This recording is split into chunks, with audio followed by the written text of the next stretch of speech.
Hey, everybody. Hello, and welcome to the final episode. Season 1. Season 1 of Fantasy Top 5. It's a sad time. I've been tearing up about it all week. I might keep recording them in like the corner of my room. Not post them anywhere, but just record them just because You'll be sad. Because I'll be so sad. You know, I thought it seemed like a good idea at the time. Now it kind of seems a little creepy. I don't know if recording podcasts in the corner of your room is creepy, then I don't want to not be. Well, creepy. I'd be crying the whole time as well. Sad that you and Lane are not there. It's a passion that most people wouldn't understand. But that's the thing is, I'm on the same page with you. I don't know if you see, but I look like a mess today. I haven't shaved in weeks. You're depressed as well. I haven't slept in months. Just leading up to this podcast, I don't know what I'm going to do with myself after this is done. I've also been really sad also as well because, as you may know, I went to the Super Bowl fantasy in both of our leagues and took second in both, which, like we talked about in one of our podcasts for the people who listen to every single one of them, I'm really good at taking second. It's kind of my expertise. I don't really want to take first. I don't like to brag. I really don't. You know, so I like to get there and then take second, always. Yeah. I did last year. I'm doing it again, get to keep my second place trophy. When it looks good that you're at least close. Like, I'd like to see some improvement. I thought this year you were going to have one. But that's the thing is, I regressed. I went in 2 leagues. I didn't even get into the finals on either. So looking at that trophy over there. See it over there in the corner. And should maybe bring it on again. People can find it. We brought it on one podcast, but I really want that trophy so bad. I might just steal it. It's like they say, there's always next year. There is always next year, and we will also be back next year with this podcast for anybody who listened and anybody who got really, really extremely good fantasy advice. You probably didn't get it from us. You probably got it from someone else. But if for all those people who got fun conversations from 2 guys who are giggles. Pretty amateur talking about how dudes are cute, then that was and probably giggles. this podcast. I also said the word giggle just barely as well. Cute giggles. Cute giggles, yeah. That sounds about like the podcast. That's what we actually thought about naming them before we came up with Fantasy Top 5. Was Cute Giggles Fantasy Experts.org. But then we managed to come up with Fantasy Top 5, and I really think it worked out. It's too serious, I think. I've thought for a while. You wish it was a little lighter. Wish it was a little bit lighter and a little bit cuter. It's just a little bit more Tom Brady, a little less Josh Freeman. I don't know why I picked those 2 guys. I don't know why either. I actually think of more Tony Romo. He's actually he's kind of he plays ball, but he also golfs when he's not playing ball. It's just he's got everything. He seems kind of serious. Yeah. Anyway, so yeah, this is it. This is the end. This is going to be a little bit different one than our normal, even though there are a few people that are still doing the week 17 fantasy. You guys should stop. We're not against it, but we're not really for it either. Well, it's that thing. It's like the Falcons. They have 2 top 10 receivers. They have a top 10 quarterback, and they have absolutely no reason to play them this week. Like, they have their spot. They're gonna take the number 1 seed in the NFC. So it's one of those things where it's like, do they have to play? I hear they're going to, but at the same time, if there's any kind of little thing, like Roddy White, we know has been dealing with injuries, if that flares up at all, they will take him out. They're not going to force anything going into the playoffs when they already have it locked up. And there's teams that could do that. So it's, I don't know, it's hard. Because like the Texans, they want to win, but the Colts, they're where they're at no matter what. They're locked into where they're at.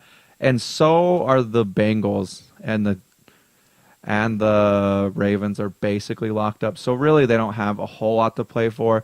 But it's one of those things, it's like you're not going to get a clear-cut thing either because it's kind of like preseason. They might play like a half. They might play the whole game. They might play a snap and then get a small little ding and be like, all right, let's get Ray Rice out of there. Let's get I was about to say Flacco, but why would you ever play him? And if you get up, there's definitely a lot of reason if you're secured to not play. And so I feel like, I just feel like you can't have that serious of a game be in week 17. So if you are, we do apologize for not giving you fantasy advice today. Most of what we're going to do today will be along the lines of kind of summing up our season. Yeah, kind of piecing everything together from what we saw. Everything over the year. news and injuries and pickups and everything, just kind of over the year, and maybe a little bit about what's going on next year. But we'll probably save most of that till next year's podcast. Yeah, and we'll probably this coming season, just to give you a couple of things up front. We're gonna try to get a couple of commercials in the mix, get ourselves out there a little more. We're also gonna get we're gonna probably come at you a little bit earlier this season. Like now that we have it all set up and we're going with it, we'll probably how many preseasons ones did we do? We do 3. I think we did 3, didn't we? Yeah, I think we did. Yeah, we'll probably try to do I think at least 4, probably 8. We want to kind of go over things a little bit more in depth. We might do if we get bored, we might do a special podcast, like at some point, depending on what we find out. I don't know. Maybe. It all depends. Who knows what'll happen at this point? We could do a draft one. Yeah, I thought that'd be a good idea to maybe talk about who did the best in the draft and like talk about some of those players before they go into the preseason, what we think they're going to do. So yeah, you never know. Just keep your eyes and your ears and your mouth open. What? I don't know. So I feel like at this point you probably know who we are, but I feel like we should probably tell you guys anyway, just in case this does happen to be the first one. Right, I'm Eric. Yes, and I'm Sean, and Lane's over there. Yeah, I'm confused. He got a nice haircut today. I don't think he has the webcam up, so I don't think he can show you. I got it yesterday. Looking snazzy. Oh, I thought he was going to pull up the webcam. I did too. He was just turning on his mic. But yeah, And, you've all seen our dirty hippie looking producer. He's been on from time to time, and he is now clean cut, looking legit. It's very true. And yeah, we are the now hosts. I'm a clean hippie. Oh yeah, Is that a thing? I don't know. Could be. But we do a fantasy football podcast. We do it live on Justin TV at justin.tv/fantasytop5. And then afterwards, we post it for everyone to listen to later on iTunes, Stitcher, and most podcast apps. So if you're into fantasy football and you kind of dig that sort of thing, go ahead and check us out. Give us a watch, give us a listen. Tweet at us. Yeah, tweet at Facebook us. Instagram us. Just any of that Do stuff. we have an Instagram? Did I say it? I don't think we do. Is that not the one where we take the pictures and Yeah, post them up? We have Instagram, don't we? Fantasy Top 5 Instagram. No, we don't have an Instagram. Unless we do, and I don't know. That'd be interesting. Well, Maybe I we don't know do. what I'm talking about. We have a Tumblr. Tumblr. How about that? So you can go on and do that. But we do not have an Instagram. Why do we not have an Instagram? Why I are we don't just know. thinking about this for the first time? Why do I not know what I'm going to create our Instagram Tumblr tonight. is? And then Yeah. Instagram us. I don't know why I was. Yeah, I was thinking Tumblr is what I meant to say. So yeah, you can tumble onto our Tumblr and say something to us. I don't know. And we also have a website, which is www.fantasytop5.com. It's spelled out Five. We have polls, we have podcasts, we have blogs, we post all of our information on there. And yeah, go on. I know it's over, but go on, check it out. It's always a good time there on the interwebs. Yeah, you So, can find all our prior podcasts and all the information we put out there for the season. Yeah, and if on nothing there. else, just go listen to the first 5 minutes of each of them. The intros they're always quite good. Yeah, I'd say they're We don't, good. we don't give a whole lot of fantasy information in the first 5 minutes. It's more just for good times. And Yeah, we have them. I'd say that's about right. So I guess we can go ahead and kick this thing off. Like I said, most of the stuff we're doing is over the year. So I'm going to do the top 5 news stories of the year rather than top 5 news stories of the week like we normally do. We also have our bruises as well, which is our newses and bruises for anyone who doesn't know. And that's the injury reports of the week, which will now be the injury reports of the year. So the number one news story has got to be rookies in the NFL. There's been a lot of rookies, And they have done really well. and they have done really well in the NFL. Indeed. And we can go through the list here that I have. I may be missing a few, but Russell Wilson, Andrew Luck, RG3, Doug Martin, Alfred Morris, and Trent Richardson. I'm sure there's probably one or two I missed there. Maybe not. But all of them are really good. Yeah, they've all been killing it. And that's the thing, too, is you didn't mention Whedon or Tannehill, which Whedon which and Tannehill both for good been- reason. They're both they're both not as good as those other ones. But the crazy thing to me is there's 32 teams, right? And so there's essentially usually 32 starting quarterbacks. But there's been a lot of injuries this season. But the crazy thing is all 5 of the rookie quarterbacks who came out this year and started for their respective teams are all in the top 25. Whedon is number 25, and then I think Tannehill is 21 or 22. But yeah, they all are in the top 25, and I think that's just crazy because normally people think they're going to come out and struggle, but now these college coaches are like getting them NFL ready with these spread offenses, and they're scoring all those points. They come out and they will have mistakes, but they also will come out and score a lot of points and stuff. And the thing is, too, with like Tannehill and Whedon, they're the 2 that aren't going into the playoffs, and that's the crazy thing. Who would have thought 3 starting quarterbacks coming in, starting for their teams, and those 3 teams making it to the playoffs with the Seahawks, the Redskins, and the Colts. But at the same time, these 2, like none of them really were a bust. I really think the Browns feel like they can build a team around Whedon and also T. Rich, like you were talking about. And then RT1, you know how I feel about RT1. And I really do think the Dolphins have something going there. They have a great defense. I think they're going to be really good next year. Did you see they changed their logo? I didn't see that. Oh my goodness. Is it great? Yeah, they got rid of the helmet. So they don't wear helmets. No, the Dolphin no longer wears a helmet. I think he decided that since he doesn't actually play football, he's safe. So he took the helmet off, and then he just got the sleek designs. So what you're trying to say is the NFL is all kinds of worried about player safety, but they give a shit about Dolphins. I don't even know what to say. Dolphin safety. But no, with the Dolphins though, they have Ryan Tannehill. They have Hartline's really stepped up this year, and I think they're going to let go of the Reggie Bush dream, and I think they're going to. Because he's going to be looking for more money this year, and I think they're going to be building elsewhere. I think they want to get a more steady running back instead of a guy who can break some every once in a while. So I think they're going to be a lot better next year. But I don't know. I'm so confused right now. I literally think every team that isn't in the AFC West is good besides the Jets. Like, and the Jets are still That's true. We're in it until a week ago. So it's just weird. They've just been underperforming. Oh, there it is. Sorry, I had to. Oh, it looks good. We should put it up on the screen. Actually, but it's a cool logo, isn't it? Yeah, it's cool. It's pretty similar. It's just a little bit more sleek, and then he took off his helmet. He used to look more cartoony. Now he looks more. But I like it. Everyone looks more like SeaWorld's logo. Yeah, go look that up. What were we talking about? We were talking about rookies. But yeah, just there's all those, and there's also Blackman. I think Blackman, as long as the Jaguars don't, I could talk about it forever, I guess, but as long as the Jaguars don't go out and get Tebow like they're talking about, I think he will improve next year.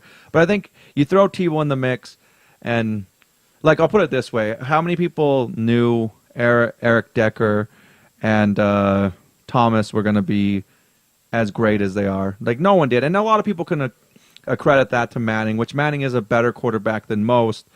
But any good quarterback, you would have saw that with him. Like, don't get me wrong, I'm not saying Tebow started there because the quarterbacks that were there were awful. Yeah. But he still, like, I think he devalues wide receivers, and I think he helps the running game a little bit because of the option and stuff like that. So I think MJD will love it if he goes there, but I think Blackman, and sadly, Shorts will fall a little bit. And we love shorts. We're all about shorts on this podcast. We love them. We're not wearing them right now because it's cold, but damn cold. Yeah. But we do like Cecil Shorts. I think he's not here as well. He's a rookie, isn't he? Yeah, Cecil Shorts is a rookie. And he's a top 20 receiver rookie. CS3? CS3, that's his new name. He is. He really is a third. So a third of that offense. Oh! I don't know. I liked it. It's probably actually more than a third. But he's on injured reserve. I'm sad because he got another concussion. Yeah. Right after Laurent Robinson was like, hey, don't rush back. You can get another concussion. Just even though supposedly that's not supposed to be a thing. You're supposed to clear a concussion and you're good. But I don't know. We could talk about rookies for a while, but we'll move on. Number 2 is definitely the 2 major returns from injury this year. And this is definite fantasy news because Adrian Peterson, insane, and Peyton Manning, pretty much just as insane. Both of them I think Adrian Peterson maybe a little bit more. I think don't maybe a know. lot more personally, but you know how I am with Peyton Manning. Like, I love the guy, but I don't think he's been as insane as people are talking about. He is the 7th best quarterback fantasy-wise this season, and he has been really, really solid. He has 34 touchdowns and 11 interceptions, and there's not a whole lot of guys who have less interceptions than him. He'd be higher on that list if he didn't have to. If he doesn't have to try for most of the games. So Yeah, but there's not a whole lot of like actual like big name quarterbacks that have less interceptions than that. Like let's see here, who actually has points that's been playing the whole year. Like RG3 has less. He only has 5, but I don't know. There's a few. Roethlisberger only had 8, but Roethlisberger also had the 2 biggest ones of the season in the 2 last games where they needed him to win. So Aaron Rodgers has less. There's a few, but like he's had a very solid season. But I think a lot of his success has been based around that. He went into a very good offense. He knew what he was doing as a smart guy. He went into an offense that had receivers he could work with. They got Stokely there. He got a tight end there he was familiar with, and that defense has made it easy on him. I think. Yeah, it has. What I was saying is he would have had a lot more if he had to try harder. But there's been points where it's been halftime and the game's already put away. Yeah. Because of the defense. And like you were saying, like I wasn't disagreeing with you, but like Adrian Peterson obviously has been better. He's the number 1 running back in the league, and he's going for records. Like that's like a miracle story. Yeah, it's pretty impressive. Nobody expected him to even come back the first 3 or 4, maybe even 5 or 6 weeks, and he comes back the first game and right out the gate owns it and continues the whole season. Another guy that returned from injury is a guy I love, so I'm going to throw him in here, which is Jamal Charles, who's the number 8 running back, who he's been a little hit or miss. Yeah. He has had 200-point games, and he's also had not 200-yard games, and he's also had 50-yard games and stuff like that. But he's been great. He has almost 1,500 yards, 5 rushing touchdowns, and then 1 receiving touchdown. And he's looked. I think Adrian Peterson's going to be number 1 next year again. Like obviously he should be the number 1 pick. Yeah, to be drafted. Like he's proven it. He's insane. Yeah, this year I feel like it was Arian Foster, but I feel like. But I think you're crazy if you don't think Jamal Charles is a top 5 guy next year. Yeah. Like they'll have a new coach that coach has screwed him so many times with not getting him the ball and stuff like that. So I think both those guys returning from huge injuries. It's insane to think that they'd ever be back to that status, and both of them are. Yeah. And honestly, both of them look probably as good, or Adrian Peterson looks better than he ever did before. Yeah, that's the thing with Adrian crazy. Peterson is his was at the end of the season. Jamal Charles was in the first couple weeks, maybe even the first week. I had him last year. And so that's just crazy that Adrian Peterson came back so fast. My number 3 news story is quarterback controversy, which there were quite a few of them this year. I think the Sanchez-Tebow McElroy quarterback controversy was a pretty big one. Sounds like a terrible casserole or something. It sounds awful. And it's still going on, apparently. And then there's also the Flynn-Wilson controversy, which really wasn't a controversy. It was like, Wilson, you're the guy. Pete Carroll stomped that out right away and went with Wilson. And he looked crazy at first because they spent all that money on Flynn, but Wilson's panned out. He's looked great. Yeah. I think they definitely made the right decision. Unless Flynn, of course, comes out somewhere else and starts owning it. But hey, I think either way, Wilson is still. I think it'll take a lot from Flynn to make it look like they made the wrong choice. Yeah, the thing with Wilson that's so crazy is that he was drafted so late. There was a punter drafted before Russell Wilson. It's crazy to me because people do not look past physical attributes in the NFL sometimes. So frustrating. Because it's because he's short. That's literally if they've talked about it on a ton of different things. Like if he was 6'5", he would have been a early first round draft pick, maybe even number 1. Well, maybe probably number 3. He still would have probably went behind RG3 and Luck. But it would have been completely different. But since he was 5'11", everyone's like, you can't play at the pro level.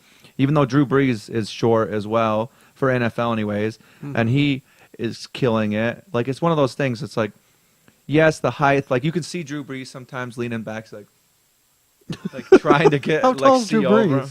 I think he's about the same, 5'10", 5'11". But that's the thing is, because it's just those linemen. Yeah, they are super tall because they're just huge humans, but Wilson finds ways to make it work, and he can extend a play, and I think he's looked great. But I think it's crazy that they have all this stuff, and they literally are like, it has to be this, it has to be this.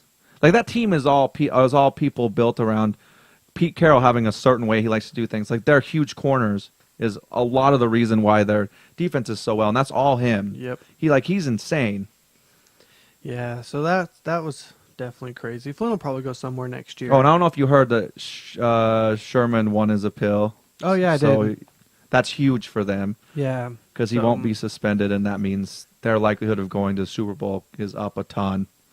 Yes, it is. The other one I have is Vic Foles, which is a pretty big controversy, which apparently Vic will be back starting tonight, as Foles got injured and will not play. So that'll be, did I say tonight? Yeah, I didn't know they were playing tonight, but he's going to be in it. No, they're not. And Vic they're says playing Sunday, actually. Yeah, and Vic says it's not an audition for other teams, but we all know it's an audition for other teams. Like he's going somewhere else. Who knows where? Like I think there's going to be not a lot. I think there'll be less teams than people would think that will go after him, but I think there's 5 or more teams that will like really focus on him, and I bet he probably already kind of has an idea of where he wants to go. But I think we'll find out sooner than later, because I think they have to kind of let him go if they're going to by like February. Yeah. So.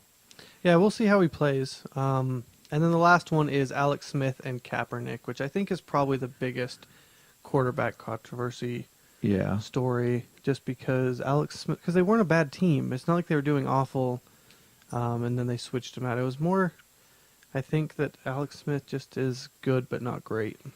I think Harbaugh liked Kaepernick and was dealing with Alex Smith because he was already there. And then I think once Alex Smith went out for the game and he got to see Kaepernick play a whole game, he was like, I can't not go with this. And he, like, it's weird because Smith played fine on their for the offense he had set up, but you can just see out there Kaepernick will make certain plays that Alex Smith can't make. But also that's good and bad. There's times, I think I was talking to you about it the last game, I think he threw an interception, and I was like, see, if Alex Smith was in, Alex Smith isn't athletic enough, he would have just had to take the sack. But Kaepernick can get away from that so he can get the ball out of there. And sometimes that causes a turnover, but also sometimes that causes a huge play. It's like the Roethlisberger play a few weeks ago where he was in the pocket for like 10 seconds and then threw that touchdown. That's crazy. Like, not a lot of guys can make that, and that's the guy that's going to start in the NFL. And Kaepernick has got a crazy good ball, and he throws it super fast. He used to play baseball. And he's just more athletic. And it sucks for Alex Smith, but it's no secret to anyone that Alex Smith is. They talk about system quarterbacks, and that's true to an extent, but not to the extent that Alex Smith is. Alex Smith needs a huge running game, and he needs easy pass plays. But he can be functional. Like, I think if he went to, I think he's better than any Cardinal quarterback right now. Yeah, and I think that would be a great spot for him to go. And then, we didn't really talk about the Sanchez-Tebow McElroy one, but we can. Tebow, apparently Sanchez is starting because McElroy also got injured. Tebow's not very happy about it. And I think Tebow will go somewhere else, and Sanchez probably could go somewhere else as well. I don't know. They're going to have some... The thing that's crazy is, for whatever reason, Rex Ryan loves Sanchez. Yeah, he does. So I wouldn't be surprised if Sanchez was back. But at the same time, I think Sanchez could be fine if they had a couple weapons there. Like, no quarterback is great with no weapons. Like, everyone saw last game, McElroy obviously wasn't the answer. He didn't play great by any means. And he's a rookie, so he has a lot bigger excuse that he can use. He can pull the rookie card that Sanchez can't pull. But also, Sanchez has never had a legitimate weapon there. They got Holmes, like, right after his prime. Like, he still had a couple good games, but in my opinion, a lot of those were Sanchez making plays rather than Holmes making plays. And everyone's been hurt. His tight end that he's used to has been hurt. Like, I just think it hasn't worked out for him, and I think Rex Ryan could fix it with or without Sanchez. I think he's a good coach. And obviously, all the troubles they've had, they still were in the playoff hunt until last week. Yeah, I think the biggest thing is, I don't know why they brought Tebow in the first place. Sanchez has proven that you put a little bit of pressure, put a little bit of fire underneath him, and he plays worse. Yeah. He did it last year. Rex kind of tried to do the same thing a little bit last year by playing who was their backup then last year? I can't even remember who it was. The old Jaguars quarterback. I can't think of his name. I can't Brunell, remember either. Mark Brunell. Yeah, and that didn't help. And Sanchez had kind of proven that but he's not a bad quarterback. And also, a lot of his issue last year was Holmes was throwing a fit every time he didn't get the ball because they had an actual weapon in Plexico on the other side of the ball, and Plexico would catch the ball for touchdowns. So that's where Sanchez would go. And if for whatever reason they got rid of Plexico Burris, who was the best receiver on the team from what I saw last year, so I don't know. It's been a confusing year probably for Jets fans, but it's one of those things that I hate saying it, but it is what it is. They have to go into this offseason with a lot of stuff to figure out. Yeah, it'll be interesting to see what they do. So the number 4 story I have is all the records being broken this year. You have to start out number 1 with Calvin Johnson, which was definitely a good bet on my part since I bet $5 that he would have Put it all out there. most receiving yards, and he broke records. So I'm going to get a nice $20 bill for that one. And imagine if the touchdowns were there like they were last year for him. Like, he would just be insane, but he hasn't had nearly as many touchdowns this even year. look at his on Sunday. He had a huge game. Didn't even score a touchdown. Yeah, it was just ridiculous all game. receiving yards, like crazy. But yeah, he's still definitely, even with the hard week hard start that he had to this year, is still one of the best wide receivers fantasy-wise in the game. Definitely number 2 is Adrian Peterson, who could break the all-time rushing yards with 208 this Sunday, which I hope he gets it. I know a lot of people don't, but at the same time, I think he could, but it's going to take 208 yards is a big achievement. But he's done it before, so I wouldn't be surprised. And I don't know, the on the negative side for him, I think Green Bay's defense is getting a lot more healthy, so I don't know if he'll get it. But either way, I think he's been insane, and I think if he doesn't get the MVP, he's being robbed because he's by far the guy who contributes the most to his team winning. I think every other team could probably win a few games without them. I think the Vikings wouldn't win any games without Adrian Peterson. Yeah. My number 3, I went with a few kickers. Blair Walsh broke the rookie record for most field goals over 50. Kai Forbath set the NFL kicking record with 117, just 17 straight field goals. That would be a lot to kick in one season. And then Greg the Leg also kicked, I believe, actually didn't write it down, but I think the 3 longest field goals in a game, 3 over 50 yards, I think, which was a record. Number 4 is Jason Witten, broke the record for most catches by a tight end in the season, which is pretty big. And then Seattle's offense, set that record with the 2 50-plus point games in a row. Then I also have 5 more rookie records. I have Andrew Luck, who broke the record for rookie passing yards and also broke the record for most pass attempts, which was from Sam Bradford. He no longer has that one. Sad. Doug Martin was the first to have 3, I know it is sad, 3 45-plus touchdown runs in that one crazy game that Doug Martin went insane. Yeah. Janoris Jenkins had the most interceptions returns for touchdowns by a rookie with 3, which is awesome. Yeah, he's incredible. So good. Russell Wilson needs 1 more touchdown to break the rookie record for touchdowns in a rookie season. He has 25 and he needs 26. So that's to show you how good Russell Wilson has been with throwing touchdowns. Yeah, he's been great. And then RG3 sold more jerseys than any other player in one season. And also broke Cam's rookie rushing record and the youngest player with a perfect passer rating. So he did nothing. RG3, didn't do a whole lot this year. Slow year. But all of these that we talked about earlier all broke crazy records. I mean, it wasn't just one rookie that came out. Like, every year usually there's one. Like, Cam came out and broke quite a few records. Sam Bradford came out, actually. And did very well. And broke some rookie records. And, yeah. If it's going to keep evolving like this each year, I'm keep excited breaking, for next year. Yeah, that should be crazy. So that's the top 5 news stories. The injuries, I actually did them in each of their categories. So quarterbacks, the biggest ones were definitely Kevin Kolb, Ben Roethlisberger, Vic, and now Foles, actually. Running backs, definitely the Steeler running back rotation was quite brutal for the Steelers. Yeah, I feel it like was. that was the main reason that they did not have a very good year. MJD, which was huge for that'll be really big. I think the Jaguars will have a different season next year when they because have they've came MJD around back. a little bit, and they're actually finding a passing game. So if they can get both going, I think they could really win some games. And their defense hasn't been a total mess. Like they were this close to winning the Patriots last week, who everyone thinks can't lose in December, even though they Yeah. did to San Francisco 2 weeks ago. And actually, I forgot my number 5 news story, which I just put as Tim Tebow, and I was thinking we could just leave it at that. Yeah, he's been a news story all year. He will be for a while, I feel like. Apparently, he's not going to start tonight. He could be traded. Tonight again. So many games tonight. Why did I write tonight? I wrote it down. Oh, I don't know. Why. I want football tonight, apparently. I guess so. There's I no want Thursday it. night game, and Eric's going through withdrawals. I guess that's why. And apparently, he did not ask to be out of the Wildcat last Sunday. Everyone said and Tebow said, "No, I do what I'm asked to do, like a good Tebow would."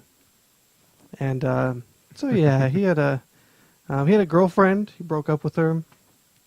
Lots of Tim Tebow news. Yeah, Tebow's had a bunch of things. Back to the bruises. Wide receiver, Santonio Holmes, I think was definitely the biggest one there. Yeah. Deshaun Jackson, Dwayne Bowe as well.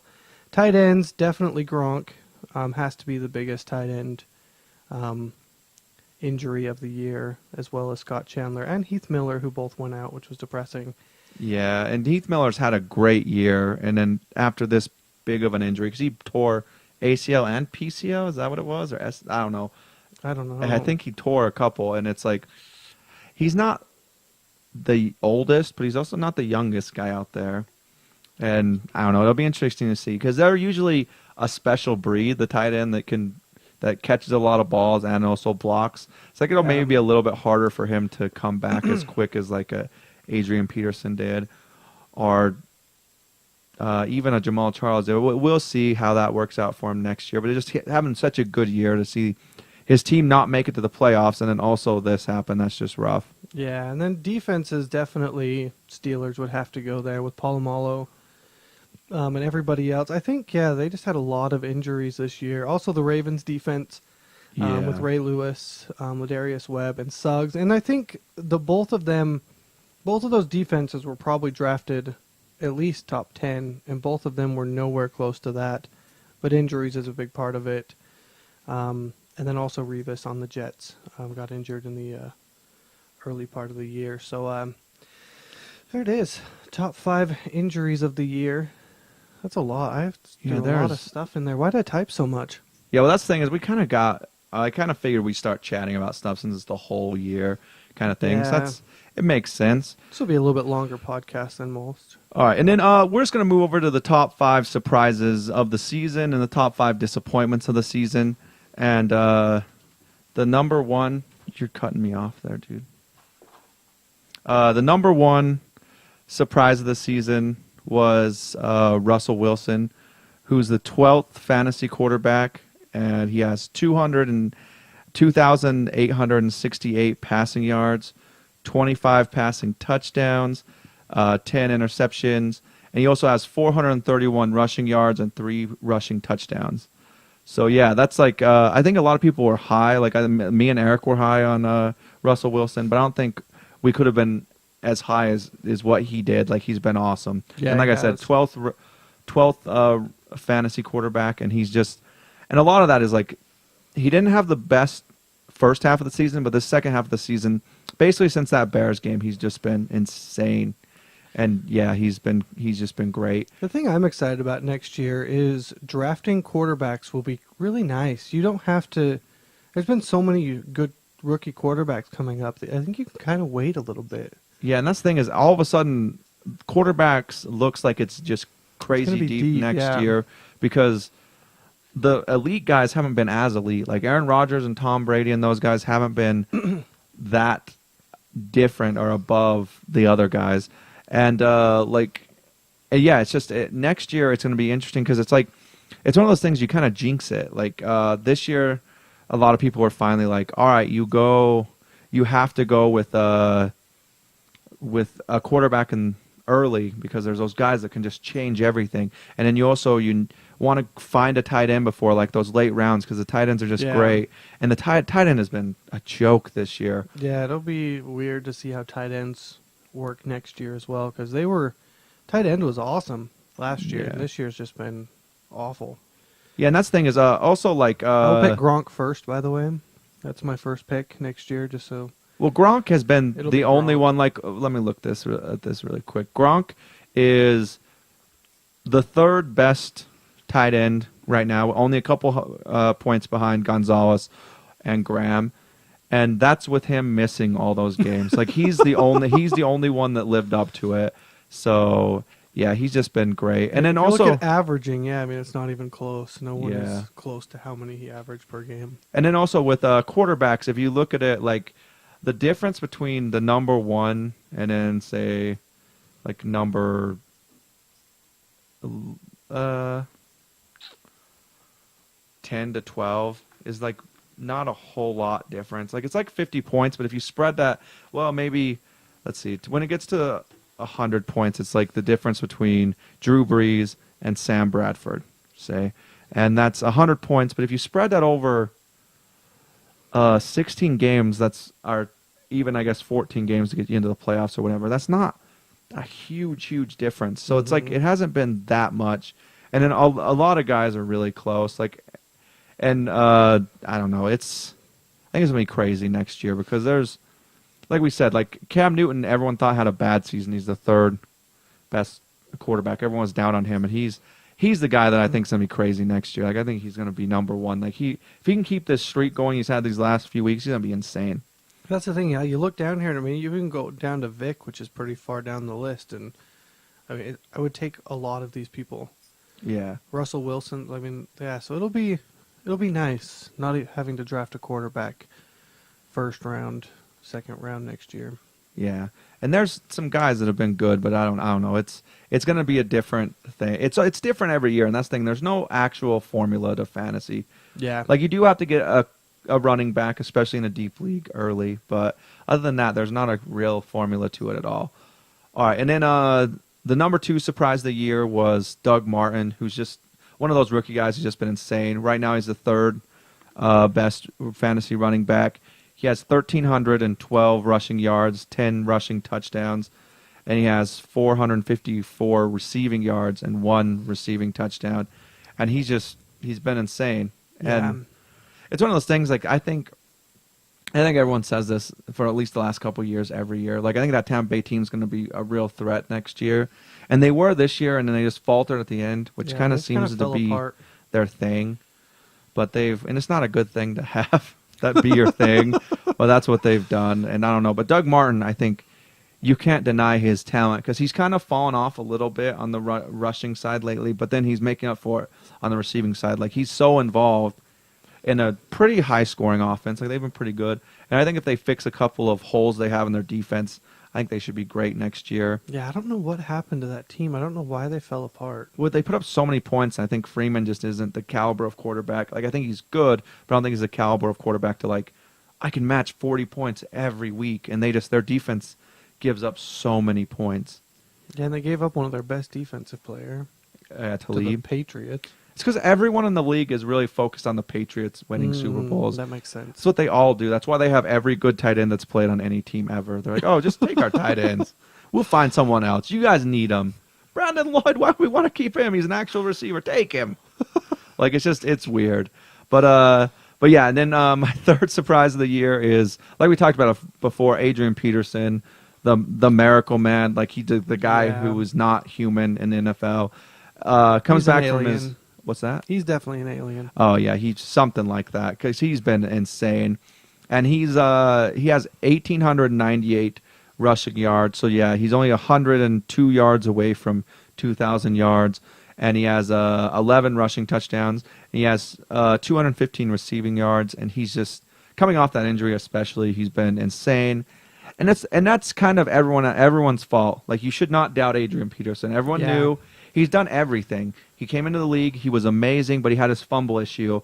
And that year that it hit, and everyone's like, he's fumbling way too much. He's got to find a way to hold on to the ball. The next year, he fumbled like once, maybe twice, and just he fixed that, and then he got injured. Everyone's like, hey, you can't go back from injury that quick. And he comes back 9 months later and plays the whole season without missing a game, and just looks incredible out there. Like, it's not human what he's done.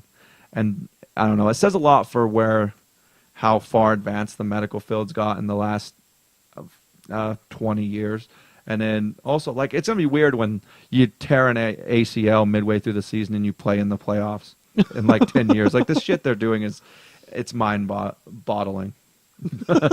No, but he's been great, and you should never doubt AP. That's the lesson we've all learned.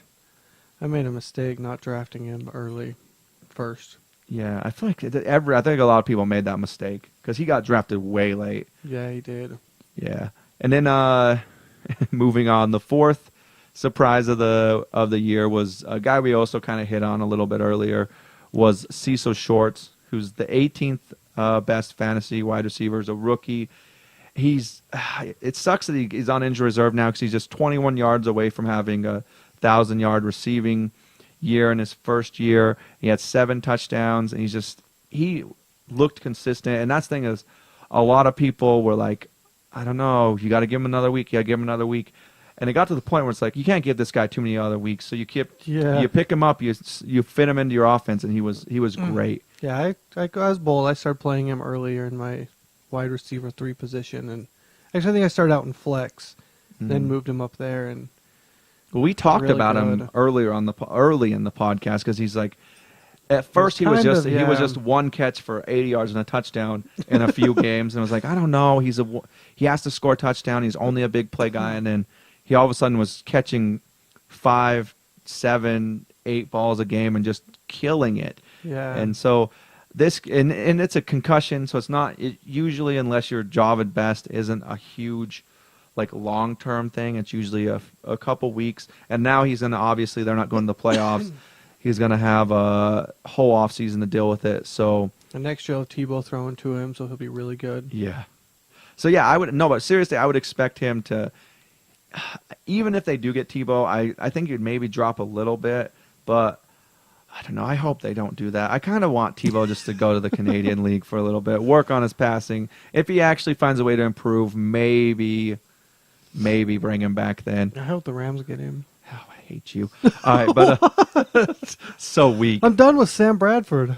I threw away my Bradford jersey. Did you? I did. And you didn't throw it away. You taped Tebow on over it. Taped Tebow over it. Yeah. I hate you. But all right, the fifth surprise of the year was Dennis Pitta, who's a 7th fantasy tight end. And he has 669 receiving yards and 7 touchdowns. And he has been great. And I think he'll be great next year again because for whatever reason, the Ravens do not like to have guys that are good past their first few receivers, and they don't do a whole lot. So I think Flacco will keep dumping down to him. And I think also going into the playoffs, I think Dennis Pitta, if they go further than the first couple rounds, will be a huge part of that because he's just been great. So yeah, I think he was a surprise, but he wasn't like after the first couple of weeks, you could start to see you're like, yeah, he's gonna be there. And then he kind of dropped off, but then he's really hit lately. Yeah. And yeah, I think next year he's gonna be one of those top 10 for sure, top 10, maybe even top 5 tight ends. He's been great, and Flacco needs a guy to dump it down to because I don't know, I don't love Flacco, but. We'll see what happens with him. Maybe he looked great last playoffs. Yeah, he so did. Maybe he'll step it up. All right, now we're going to move to the top 5 disappointments of the season. Number 1, Eli Manning, who was the 19th fantasy quarterback, who had 3,740 passing yards, 21 touchdowns, and 15 interceptions. And I don't know what happened with him because I remember after like week 3, he had already had over 1,000 yards. He was looking great, and it was like, wow, he really is elite. And Well, then people are saying, the Giants are the team to beat again this year. Their best is better than everyone else, and then the whole team just fell apart out of nowhere. They had that big game where they won the 49ers, and it was kind of a statement game, and then they just lost whatever they had. But at the same time, they're still in the hunt, and I wouldn't be surprised if the Giants went on Sunday, find a way to squeak into the playoffs, and go on a run, because that's what they do. So, but either way, that doesn't affect fantasy. Eli was crap for your team this year, and if you waited a little bit and you're like, I know Eli Manning will at least be a top 10 guy and expect him to do great, he really let you down. Yeah, he was a huge disappointment. And I think me and Eric were both pretty high on him. I had him number 5 in my rankings, and he just was a joke. I don't know what the hell happened with him. But yeah, and then the second disappointment of the season was Brandon Lloyd, who we talked about before the season. We're like, going there, working with Brady, he's going to look great. And he was actually only the 26th fantasy wide receiver, which isn't terrible, but for how good he should have done, like everyone had him as a number 1 guy, top 10 fantasy receiver, and he just didn't end up being that. He had 902 receiving yards and 4 touchdowns, and not like a lot of it, but like a quarter of this came in the last like few games. Like he all of a sudden seems to be working. Towards the end, he finally started to pick it up a little bit, but so maybe next year he comes back and is great. But this year, 26 isn't terrible, but it's terrible for where people were drafting him. So yeah, Brandon Lloyd was another one of the disappointments of the season.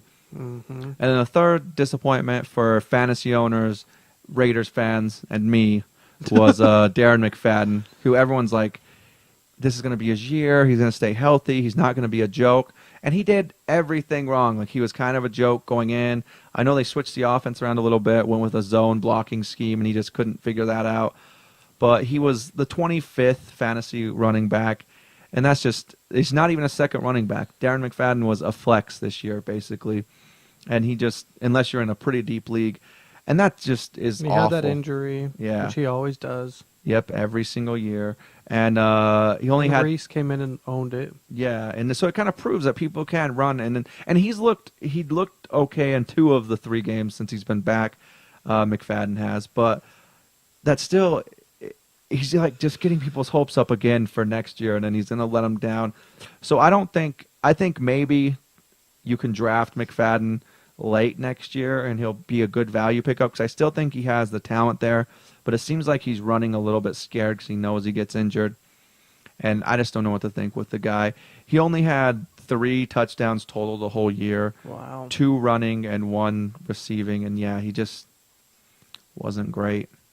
And I don't know, I had him, I think, 4th in my running back rankings. I thought this would be the year that he stayed healthy, and he didn't, and everyone did it. Yeah, that's everyone was talking about it. Yeah, we both talked about he could easily be, number 1 running back. Like, he has the talent, and I think they held him back a little bit, and then even then.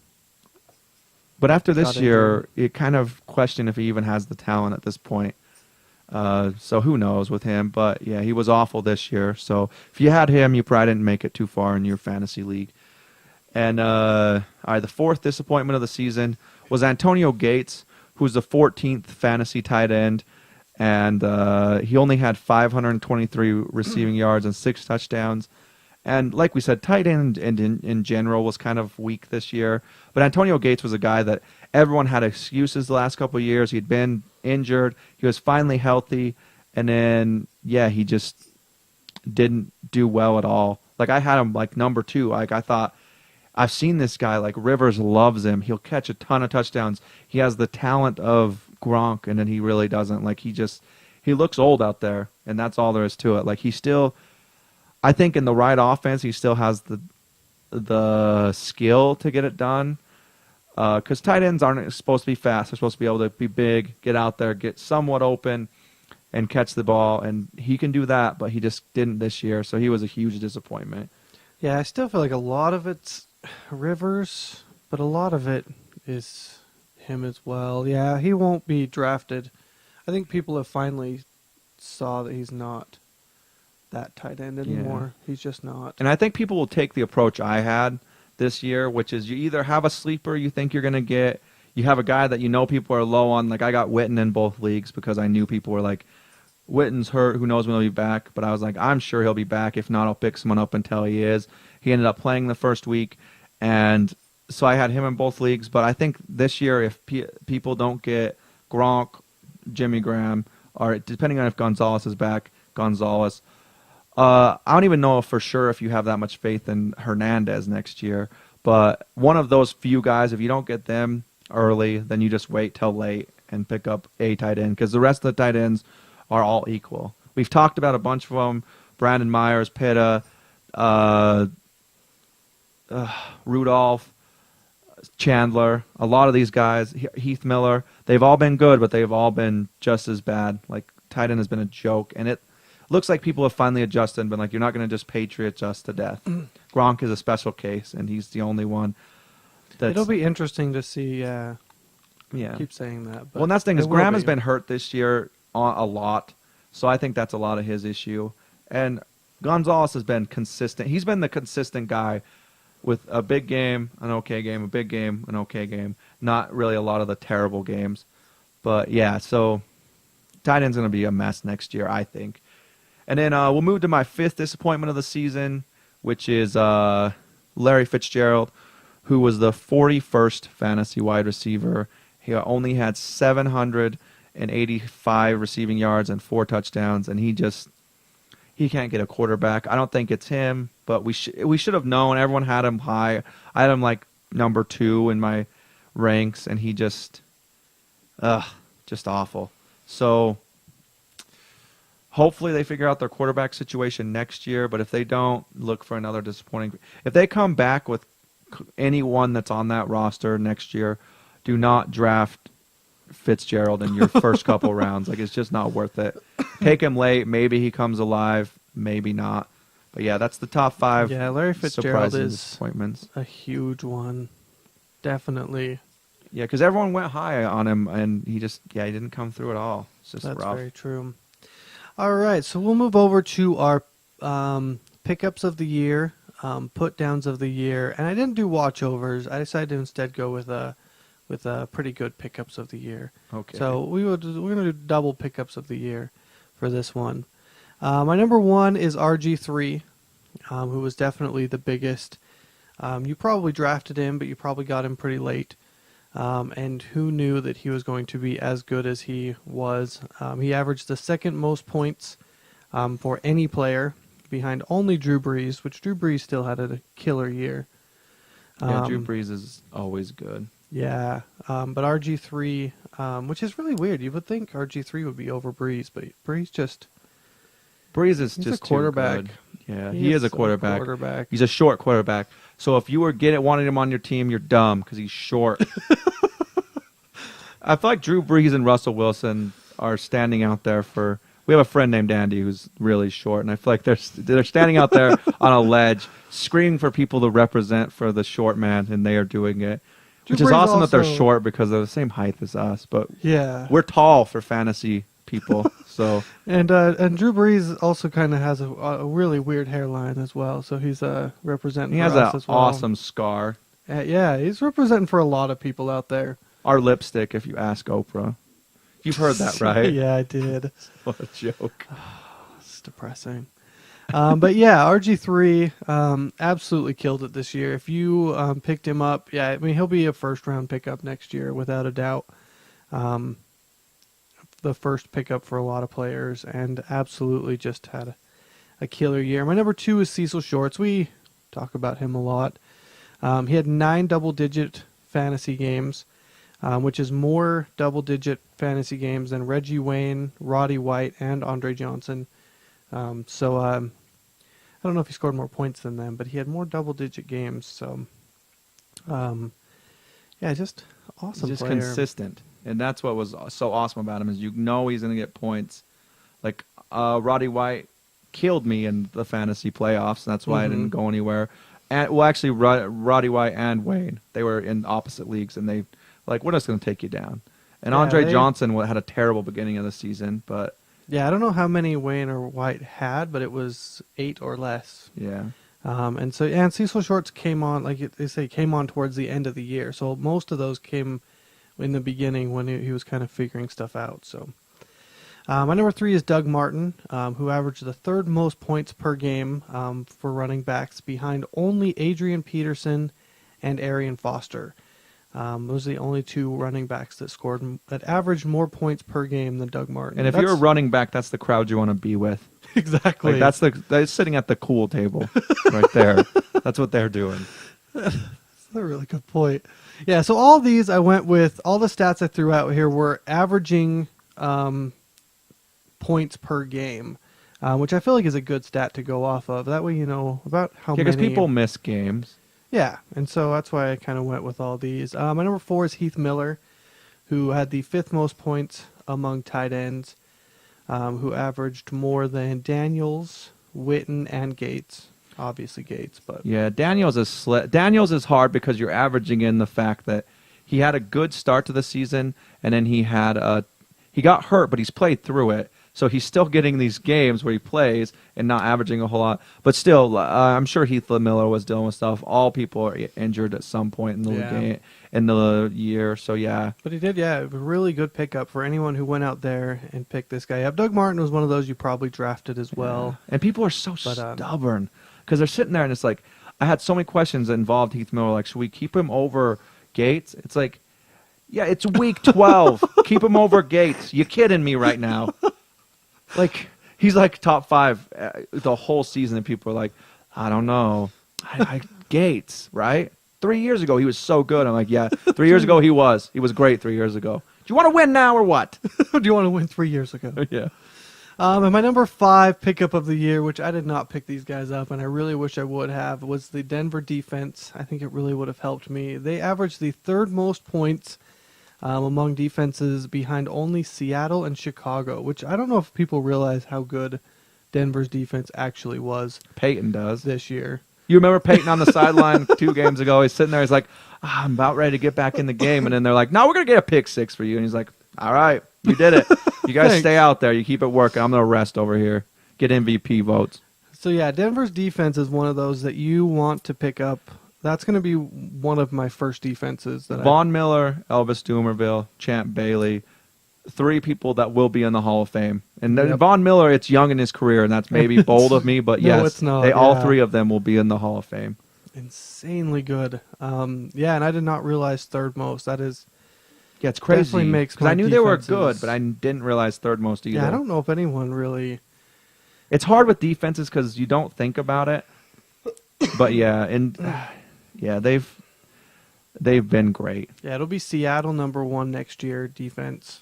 Chicago could be number 1. No, Chicago's old. I don't think they're... Oh, I guess drafted. Drafted. Yeah, that's what I'm going with is drafting. And Denver probably won't be 3rd, but I will definitely try to get them. Except now I've told 2 of the people here that are in my league. My put-downs of the year, my number 1 is definitely Phillip Rivers. You had Eli Manning. Either one, it was close. I wasn't that disappointed in Rivers as a thing because I knew he was awful. Eli Manning was more disappointing. That's true because Eli Manning was good, but Phillip Rivers is definitely my put down. He averaged the 24th most points among quarterbacks, which there's only really 32 quarterbacks really besides a few here and there. So that's not very good when you're 24th. Bradford, Fitzpatrick, and Palmer all averaged more points than him over the year. So just keep in mind that if you had Rivers and you played him, you would have been better off playing Bradford, Fitzpatrick, or Palmer. My number 2 is Hakeem Nicks. I had a lot here as well. Could have done Fitzgerald or Lloyd. Yeah. But I went with Nicks, who averaged the 49th points among wide receivers behind wide receivers like T.Y. Hilton, Golden Tate, LaFell, and I could even put quite a few more in here as well.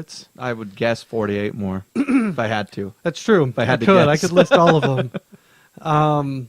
But yeah, I mean, Andre Roberts is one that actually averaged like crazy.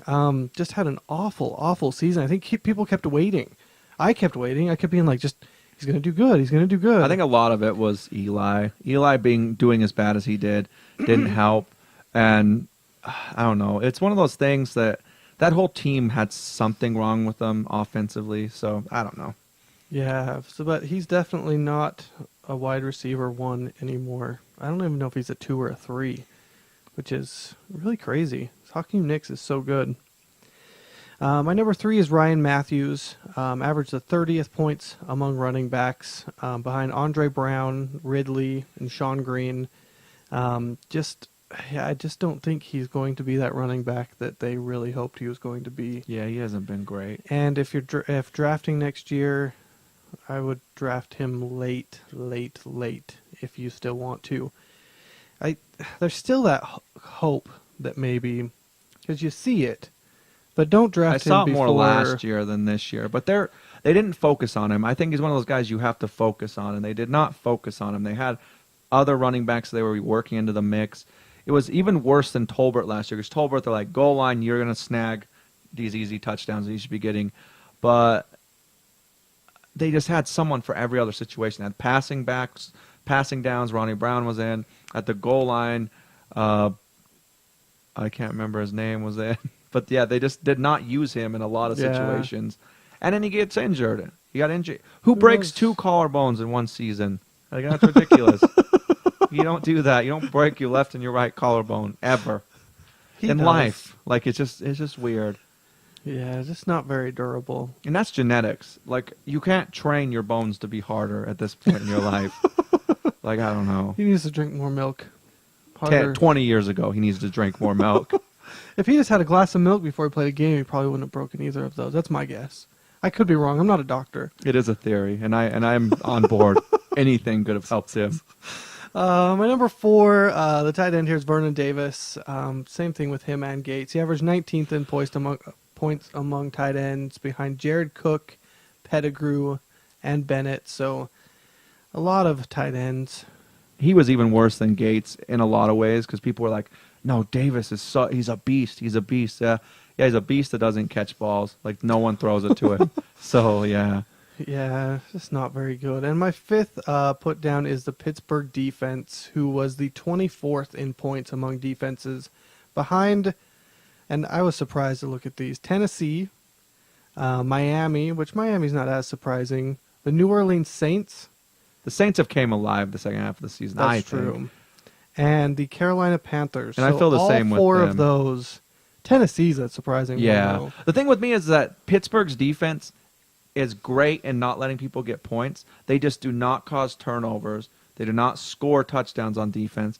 Their special teams, Antonio Brown hasn't done a lot this year, and he was a lot of their special teams last year. And it's just, you have to have a defense that can make stuff happen. It helps you win games. They've always had it. Polamalu's been out a lot. And Polamalu, I think, is truthfully, if they're going to keep him going the style that he is, I think he's done. Like, they have to be like, all right, here is where you turn into an actual safety and you stay back. You don't just try to cause havoc, because he's just not as good as he was. I don't know what happened, but he's not nearly as good as he was. Yeah, I don't think Polamalu had one play this year that I was like, oh, like usually every year he has that one play that's just amazing. And do you want to know when people talk about Polamalu, they talk about him in a white suit playing piano, talking about being deep. That's what they talk about. They don't talk about him in football, because he did nothing this year. I hate to say it, because I like the Steelers, and it's really weird to not have them in the playoffs this year. But it is. It's really weird. As an organization, they looked awful. Like, everything went bad for them this year. And that sucks, but they'll make changes. I don't think they're out of the playoffs for more than a couple years. Like, they're that team. They can keep it going. They have a great coach. I think next year will change. I agree.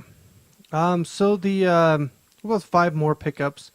My number 1 is Russell Wilson, who averaged the 2nd most fantasy points per game the last 4 weeks, behind only Cam Newton. The last 4 weeks, everyone knows Cam Newton went just insane.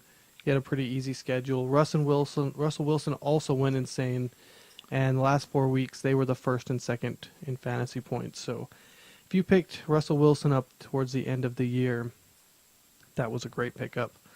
My number 2 is Randall Cobb, who had the 11th most fantasy points among wide receivers, who had more than Victor Cruz, Miles Austin, and Wes Welker. Randall Cobb was insane. Yeah, he was one of our sleepers. Yes, he was really good. Number 3 is Alfred Morris, who averaged the 6th most fantasy points among running backs, behind the top 3 I told you earlier, and also Lynch and Rice. So Alfred Morris was right up there as well He's going to be a high draft pick next year. Yeah, really.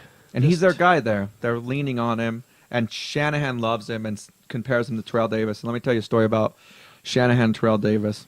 They loved one another, and they will. And that's the same thing. I completely see what he's talking about because he gets hit, and he drags that guy, and another guy climbs on, and then the third guy brings him down. It's just like Terrell Davis. Terrell Davis is that guy that you would hit a wall, and you'd watch because you know how they show good. I'm watching TV now. You see good angles. Mm-hmm. He'd just churn his legs, and he'd find a way to get into the end zone. It was incredible, and that's exactly Alfred Morris is exactly like him. Yeah, and that's the thing is RG3 was good, but the Redskins are as good as they are because they also got a legit running back. I mean, like you said, good company. If you want to go ahead and throw Rice and Marshawn Lynch in there as well. Yeah. Alfred Morris is right with those. So and Lynch and Alfred Morris could be brothers. Like Lynch is that same kind of guy. Yeah. It's like boom, boom, just keeps going. Like he's just insane.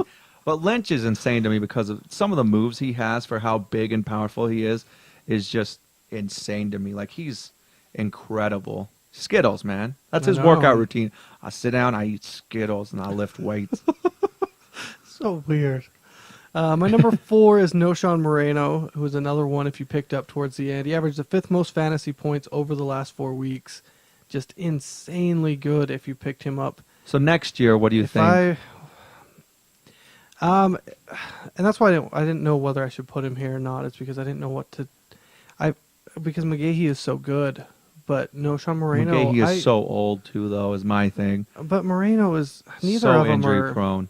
Yeah, so I feel like if you're Denver, stick with both of them, keep them, and just you have two really. And for anyone in fantasy, it's kind of they might do a timeshare. Yeah. They might do like a Spiller Fred Jackson thing where they both get touches a lot because they're both so good that you. And that really didn't hurt either one of their value. They both got theirs. And that's something you have to deal with. Almost everyone is in a timeshare anymore because running backs are so injury prone because they get hit every play. Yeah. Yeah. So, if you picked him up, that was a great pickup. And my number 5 is the San Diego defense, which another one I don't think people quite realize that they average the 4th most fantasy points among defenses over the year. They average more points than Houston, Atlanta, and San Francisco. Yeah, and they've been... Phillip Rivers single-handedly brought that team down. He's like, Gates, you on board with me? Ryan Matthews, you down? They're like, yeah, we down. What about you, defense? And the defense is like, no, we're still good. Well, I was like, come on, boys. And none of the offensive guys followed. So it was rough. But, yeah, their defense is tough. 4th. Yeah. 3rd and 4th were Denver and San Diego. There's a lot of talent on that team, too. I think didn't pick up either of them. Yeah. I rolled with Baltimore. But I think San Diego is going to be tough next year. If whoever comes over, and Norv's gone, whoever comes over and takes over coaching there is getting into a good situation. It could be a good team. Yeah, it could be a really, really good team. I fully agree with you. All right, now we're going to move over to the top games of the week. We're going to do 6 this week because it's the last week, and there's 6 games that kind of affect the playoffs in one way or another. So we're just going to go over these really quick. The first game is the Cowboys at the Redskins. And this one is going to be, it's a tough game for both sides, I think. The Cowboys have looked good lately. They got barely beat by the Saints last week, but I can't really put them at fault for that. The Saints are way better than their schedule shows. Their defenses came alive since Bountygate has been snuffed. It's just done now. So they're not talking about it anymore. And they've looked good. And I think the Redskins, obviously, we've talked about all the positives with them. They've looked great. Their quarterback's been awesome. Their running back's been good. Garcon has been solid. It's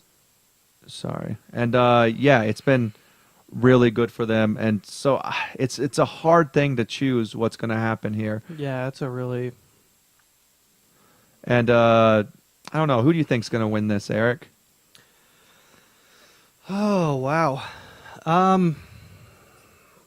The Cowboys find ways to make games really interesting, but they still tend to kind of lose them sometimes. Yeah, they tend to lose in weird ways because there's a few games they should have won. They wouldn't be in the situation they're in. Exactly. And last year they kind of did the same thing towards the end of the season. Really depressing for them. But because of that, I'm going to have to go Redskins. You're going to go Redskins? What do you think, Lane? Sorry, I missed who's playing. Redskins and who? Redskins. It's Cowboys at Redskins. Oh, Redskins. Redskins. Redskins All right. got that. I think I'm gonna be weird here, and I'm gonna go Cowboys because I think it's one of those things that won't be as easy as just being like, oh, we're gonna give up on the season, and so I think the Cowboys win to keep their playoff hopes alive. I'm gonna switch mine to Cowboys too. I'm I'm just kidding. And I can't do that. Yeah. Oh no. Also, I should have mentioned it beforehand. We are really close in our pick'em thing that we do here. I've got 49 picks right so far this season. Eric's leading me with 50, and Lane is hoping to make it all up this week with his 41. I don't know if it's possible, but I think there's one person that could do it. It is Lane. And so I'm gonna pick the same as Sean on all 5 of them. Yeah. And then 6 this week. L6, because I'm not gonna take second again. I lied. I'm gonna take second again.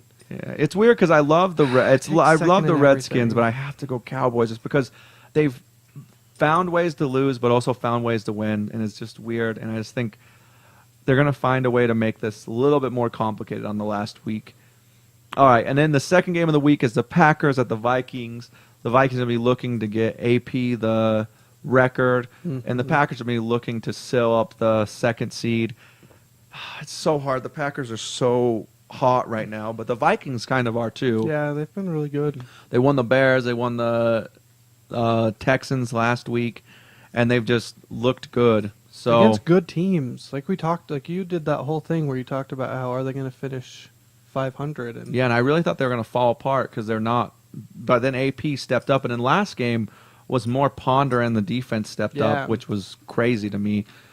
But yeah, this one's tough, but I think I have to go with the Packers here. I think the Packers win, but I do think AP will get enough yards to easily get past the 2,000 mark, but I don't think he quite gets Eric Dickerson's record. Like 208's a lot to ask for from a guy, but I do think if he gets like randomly, if he gets past 150 by the end of the third quarter, I think they just give him the ball. No matter what, they're just like, oh, it's 3rd and 20. You get the ball.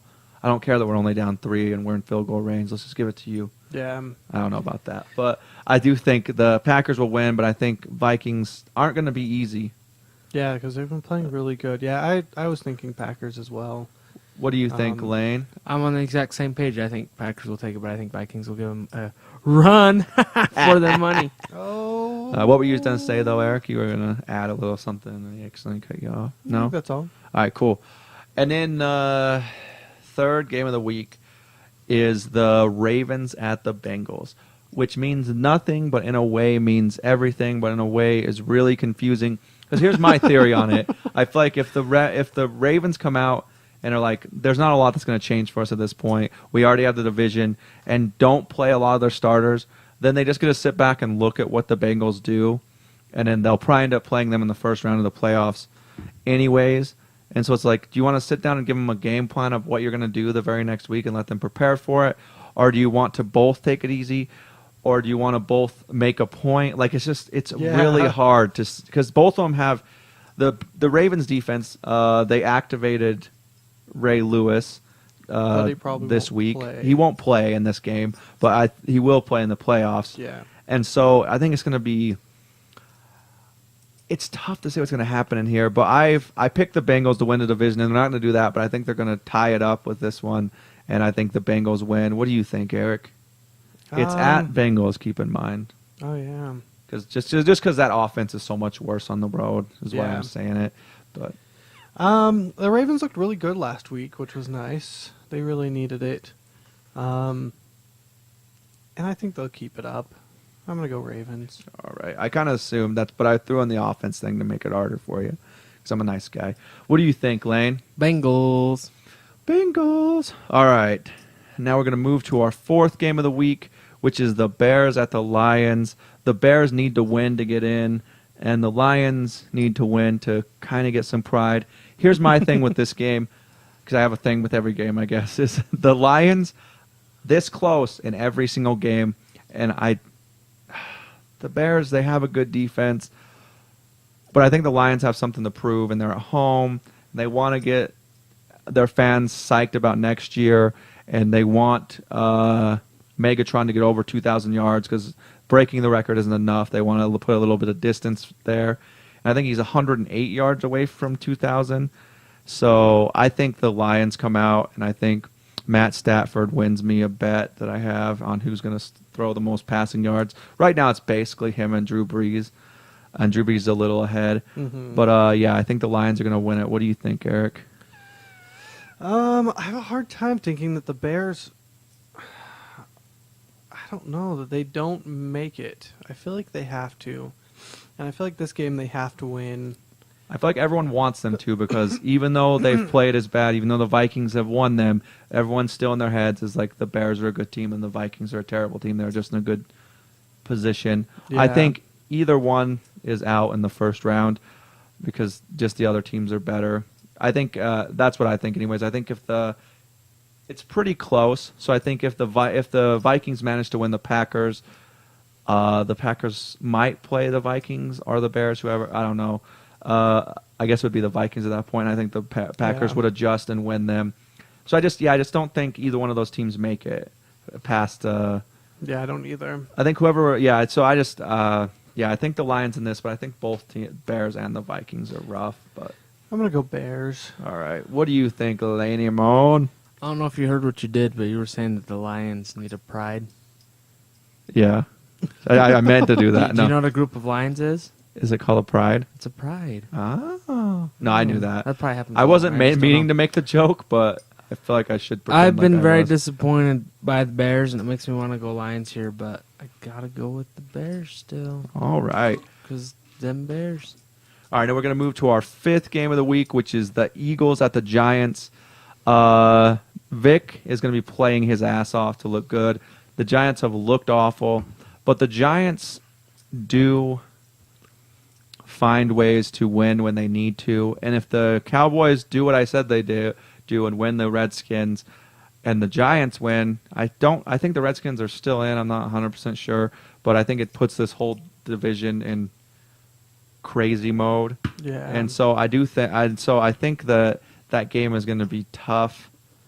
I don't know which way I'm leaning on it though. What do you think, Eric? The Eagles have just looked bad. I do think Vic's going to come out and have an actual game. Mm-hmm. I do think that he'll look a lot better just based on the situation. But I also think the Giants will win. Okay. Any reason at all, or you just think that just because the Eagles have looked bad? Yeah, and the Giants find ways to win important games. They always seem to do it. All and right. this one is about as important as it gets. I'd agree with that. What do you think, Lane? Giants. Giants. All right, I'm going to go Eagles because if you know me, you know that I love Michael Vick, and I really would have went Giants on this if it wasn't for Michael Vick playing in this game. Oh, yeah. McCoy's back. He didn't look terrible last game, Mm-hmm. and Macklin's looked pretty good. Mm-hmm. And I don't know. Like I said, I just think Vic. I think Vic will find a way to win. And I really want the Giants to be out. I don't think they deserve to go in on how bad they've played lately and just be like, oh, we're randomly in the playoffs still.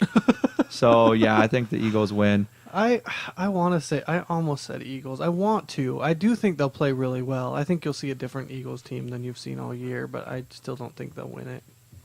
Yeah, I think it'll be close, but yeah. All right.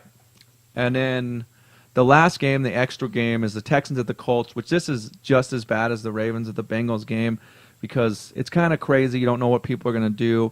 But the Texans do need to win to make sure that they keep the number one spot. And then the Broncos and the Patriots both have easier games. The Broncos are playing the Browns, and the Patriots are playing the Dolphins. I think the Patriots aren't going to have a give-me against the Dolphins, especially if they can barely win the Jaguars. But I do think the Broncos will probably win the Browns. The Browns haven't been great, but they have been better, but haven't been great. And I don't think Whedon's ready for that defense. So I think the Texans are like, we've got to win here. But the Yeah. Colts might not even play people. They might make it easy because they're one of the teams that's set where they're at. They have said we aren't going to sit starters because they're young. We have to play them. Yeah. But I still wouldn't be surprised if luck takes a big hit or something. And they're like, all right, we're going to pull them just to be safe. And the Texans, it's hard because people are already like, oh, the Texans are nothing. Like they're just discounting the Texans because they did lose to the Patriots. They lost to the Vikings. Keep in mind, last week Arian Foster went out with an irregular heartbeat and didn't come back. And yes, he's not the whole team, but I think that kind of throws him off. Mm-hmm. But I think they will be playoff ready. I don't know. I think the Texans go in there and I think they win to keep that number 1 spot. What do you think, Eric? I also think the Texans will win. What do you think, Lane? I have no idea, but we'll go with Texans because I think they have a little bit more fire under their feet.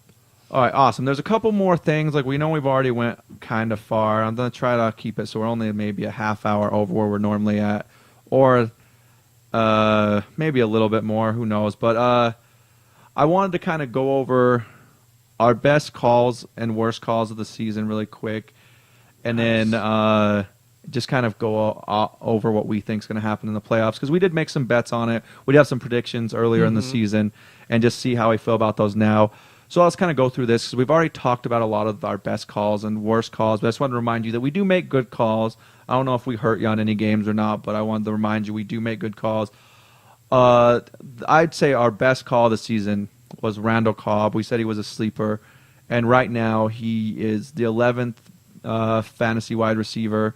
He has 954 receiving yards, 8 touchdowns, 132 rushing yards, and he's also returned 1 kick for a touchdown. So he's kind of everywhere. I would say I think he would for sure get over 1,000 yards, but I don't think he's going to play this Sunday. He's banged up, and I think they will save him for the playoffs because I think Jordy Nelson is coming back. Truthfully, if I'm the Packers and I think I can do it without Jordy Nelson or Cobb, I think I go in there and do that. I think I let them both rest so I have them for the playoffs. Because then you get an extra week, too. Because if they win this, they're going to get a bye. But I also could see them playing Jordy Nelson because they're like, as long as he stays healthy here, we do have a bye week. But I don't think Cobb's going to play in this game. But he has been a great sleeper, and I think he's going to be the number 1 receiver there next year. I think Jennings is going to end up going someplace else. So, yeah, I think that was a great call. And we'll kind of bounce over to probably our worst call of the season, which is Larry Fitzgerald. Why did I do this? I put the wrong thing here. But I could have told you all about that. I didn't know you guys were still rating him high. yeah, we rated him high before the season. I kind of thought Yeah, this Cobb was was finally going to preseason. have something going on, and he didn't. But basically, we talked about it earlier. He was the 41st fantasy receiver, and it's just that was a bad call on us. But it was also, I think, at least maybe this is just trying to make myself feel better, but I feel like everyone else had him high too. It wasn't just us. Well, everyone else didn't have him in their fantasy team the last 2 years in a row. Yeah. Well, at least someone got him early this year, so you weren't able to get him. True that. True that. All right, and then the second best call of the season. If you want to, you can read some of these if you want, Eric. I don't want to just do all the talking for the last whatever. So you can. You can do it. All right. Some good stuff there. Yeah, the second best call of the season was another guy we had on our sleeper list, which was Kyle Rudolph. And even though the fantasy tight ends did bad, he was still one of the top letdowns, which was all of tight ends. He was 9th. And I think as a sleeper, having him in the top 10, that kind of seems like it's pretty legit. So, yeah, he had 473 receiving yards and 9 touchdowns. And he's been... if there was a guy I would say is number 2 and other than defense, what's helped the Vikings this year, it's other than Adrian Peterson in the defense, it's Kyle Rudolph. He's actually it's been up and down, but yeah, like you said, every tight end's been up and down, so it's not really anything different.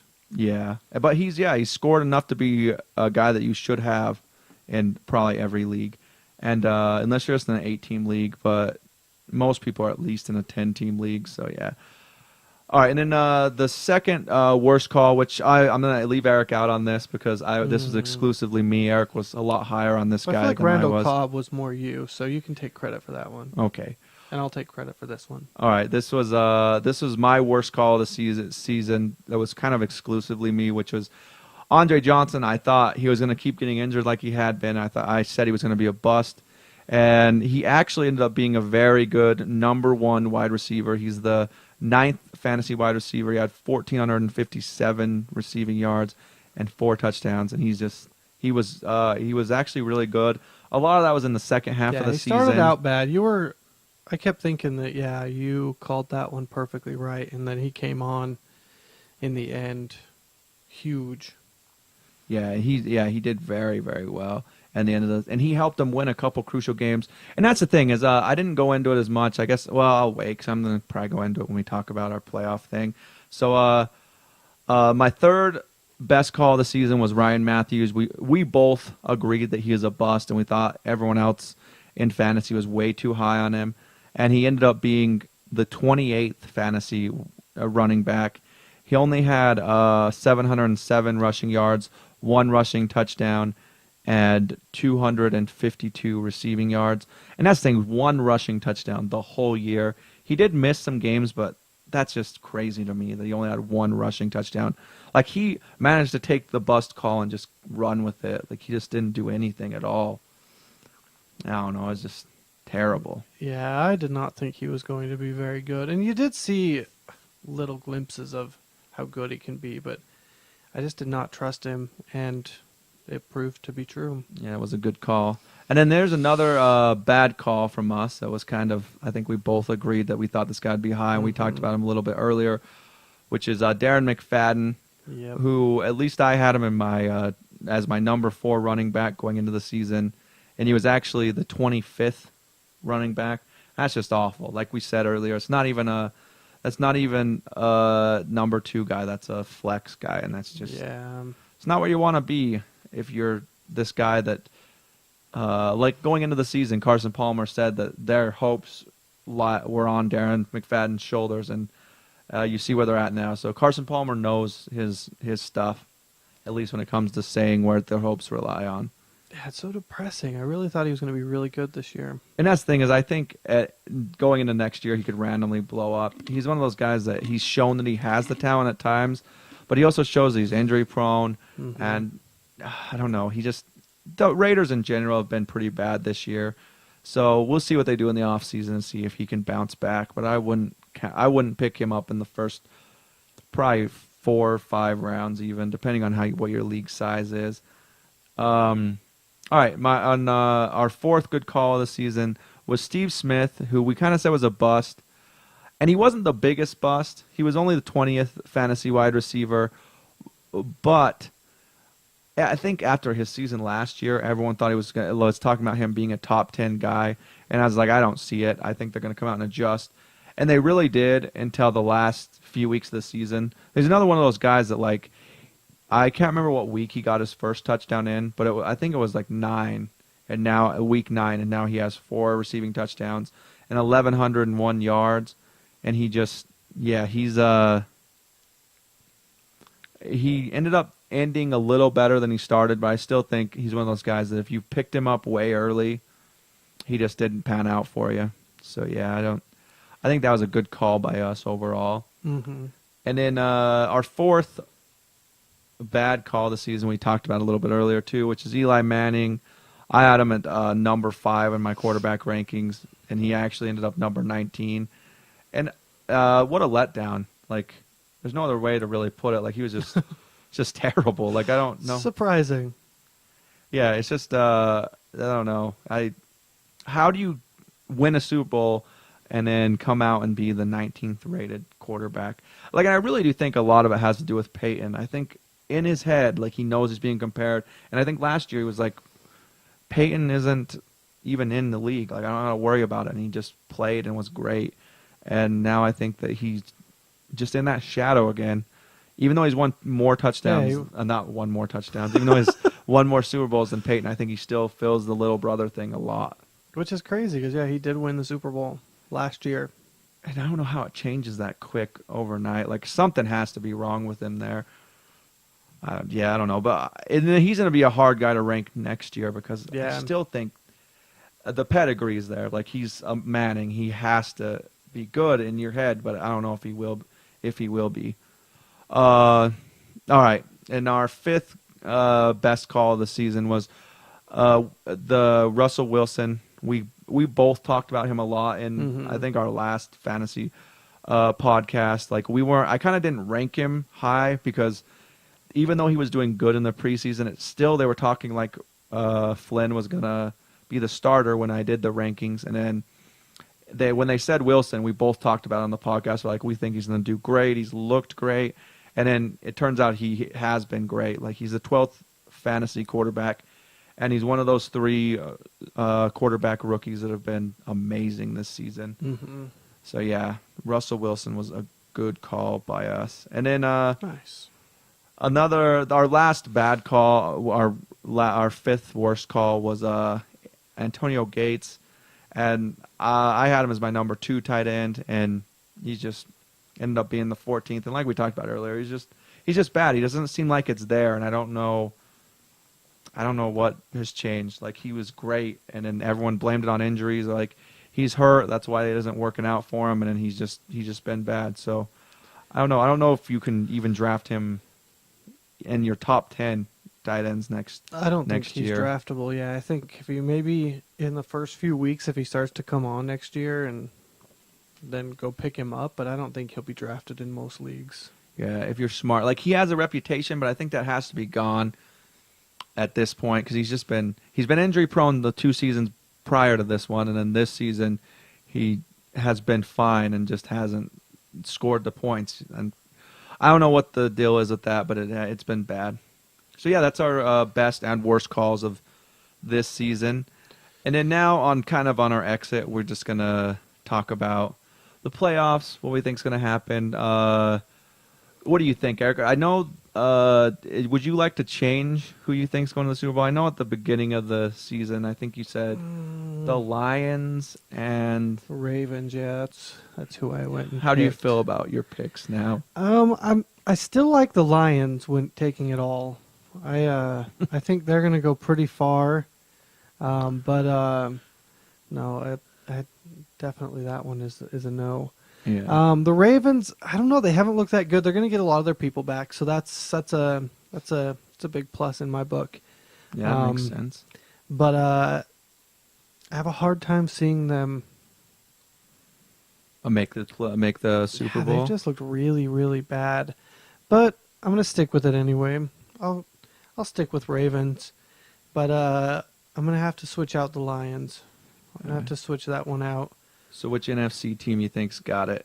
I think it's going to be a Harbaugh. Yeah? It's going to be a Harbaugh this year. I think it's going to be the Ravens and the 49ers? I do. That's who I'm going with. And I could definitely see that. Like I think if the Ravens find a way to come alive now, it would be really nice for their fans and for Flacco's future, because I feel like a lot of it rides on his shoulders. But I also, like I said before, he came alive last playoffs. It wasn't him that lost it. He did everything he needed to, and but I also think that last year was their year to win the Super Bowl. Yeah, I think they ended up blowing it. And my picks going into the regular season was the Texans at the 49ers, and a lot of people now would be switching their picks, but I actually still feel pretty confident in it. I think the Texans, a lot of people are like, I don't know, they've lost a couple of key games, but they've had a couple of issues with injury and stuff, and their defense is banged up, but I still think they're good enough. I think we've seen this season that Andre Johnson can step up to the moment, and he has. And I also think Owen Daniels is a little banged up, but I think if they win this week, they have the bye week, and they will be able to get healthy. And then I think that helps Owen Daniels especially out. And I think they'll be able to game plan a lot better. And I just think it lets them rest, recoup a little bit, and then I think they come out, and I think you'll see a team that can beat the Patriots. I know the Patriots took it to them a few weeks ago, but even being being a Patriots hater, I still have to say it the way I actually saw that game, which was, yes, the Patriots played better than them. Yes, the Patriots deserved to win, but every single thing that could have went one way or the other way for a team in that game went the Patriots' way. That's just how it was. They finally were able to get that fumble, and it went into the end zone, and the Patriots recovered it. Just they couldn't get anything to go their way. The calls, the fumble, all that stuff just went the Patriots' way, and that's how it is some games. But I do think the Texans are a good enough team to still make it to the playoffs. I do too. I think right now everyone has an okay time jumping on the Broncos bandwagon because they have been good. I think they've won 9 straight, and they've been great. And I'm afraid that when we go out to bet on games, that I may bet the Broncos taking the Super Bowl. I may do it. well, that's fine. That's fine. Like It depends on the odds. yeah. Well, they've won 12 games and only lost 3. Like that's Yeah. it's like the Patriots. If you said I'm going to bet the Patriots or the Ravens even to win the Super Bowl, I couldn't say you're crazy. I think all of them have won enough games that's like you don't win 10 plus games and have nothing going for you. That's just not how it happens. So I couldn't blame you for that, but I do think that the Texans are still right there. And on the other side, the NFC, I have picked the 49ers, and I think everyone right now is like, it's been like crazy because they're like, the 49ers, they're not going to win the Patriots. The Patriots are so good. The 49ers come out, and I know Patriots fans are going to be like, well, Brady, let them back. The 49ers played man defense and stopped them from doing anything, and then they let up when they had a big lead and played zone. Brady brought them back. They switched back to man, and they shut them down when they needed to. I think the 49ers, during the playoffs, I don't think they're going to let up like that. I think the 49ers can win, but that would have to go to the Super Bowl, obviously. But I'm just saying I still think the 49ers can win just about anyone. I think the Seahawks could surprise a lot of people, but I think the Seahawks, if they play the 49ers, they'll have to play. And I guess the 49ers could lose, and then the Seahawks could win this week, and then I guess I would put the Seahawks above the 49ers. But I don't think the 49ers are going to lose to the Cardinals. I also don't think the Seahawks are going to lose to the Rams. I think both of them will end with very good, with 11 wins. But the 49ers, because of that tie, do have the slight advantage. So if the Seahawks play them in the playoffs, they will have to play in San Francisco, and I think the 49ers can adjust. I think Harbaugh is a good enough coach. So I still feel confident in my picks.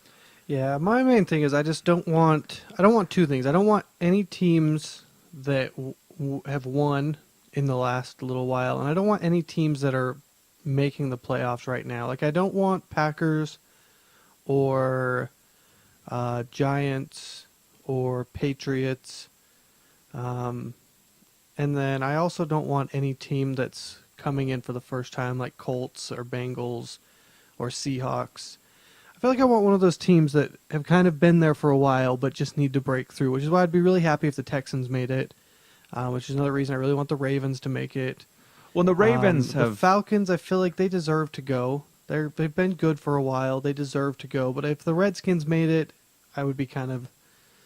And the 49ers, another team that's been good for a few years. So I would really like to see Texans, Ravens, Falcons, or 49ers. And those are the teams I want to see. If it's any of those 4, I will be happy. One more thing with that, you reminded me. A lot of people are still like, the Falcons aren't going to win a game in the playoffs. Falcons aren't going to... I think the Falcons are right there. Like, I think maybe it works out because it looks like the Packers and the Falcons are going to be the ones with the bye week. So the Falcons could go up against the 49ers their first game out, and I think they could lose to them maybe, but I do think the Falcons are ready to win a playoff game. Like, they have 2 top 10 receivers. They have a Hall of Fame tight end. Like, I wouldn't hate to see them win the Super Bowl either. Like, I'm right there with you. Like, the Packers is the one that I'm like, if they did, I wouldn't hate it as much as other teams. Basically, the NFC, I'm like, if anyone in the NFC won it, I wouldn't hate it as much as if the Broncos or the Patriots won it. Because that's just how I am. I don't like the Broncos because I'm a Raiders fan, I guess, and I don't like the Patriots because no matter what, it's Tom Brady's game. Like, and I can't deal with that. Like, it's just... So I think I'm kind of right there with you. Like, I think if the Ravens won it, I think they've been so right there for so long. I think it'd be awesome. But I think the storylines behind a Colts or a Redskins or even a Seahawks getting all the way to the Super Bowl would be too awesome to not like a little bit. But that's the thing is, it's like everyone's like, this is the one that they want to see. They want to see Brady or they want to see Manning against Rodgers. Like, it's like, do they? Do they want to see the same I goddamn storyline over again? Like, they're like, that's who they want to see. It's like, no. And then that's things they're already excluding the Texans. Like, I don't know. I think the Broncos and the Patriots and the AFC.